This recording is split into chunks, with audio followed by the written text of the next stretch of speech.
depenent de la Generalitat de Catalunya. Fa gairebé un any d'aquestes imatges. El 31 d'octubre del 2008 culminava en posta el desplegament dels Mossos d'Esquadra a tot Catalunya. Un any després, els alcaldes d'algunes zones, com ara de Ponent o de l'Empordà, es mostren encara insatisfets. Creuen que el desplegament els ha deixat desatesos i que encara falten efectius.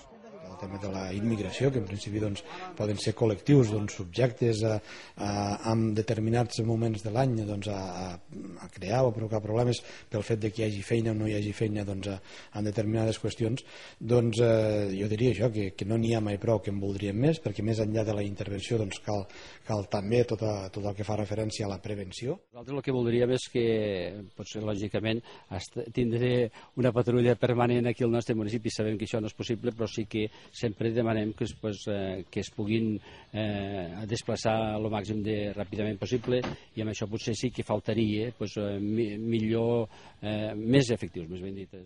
Jo crec que hem de parlar ben bé d'una reducció de més del 20% dels efectius, i per tant jo crec que conscients de que no és fàcil, perquè tots coneixem les causes i la dificultat de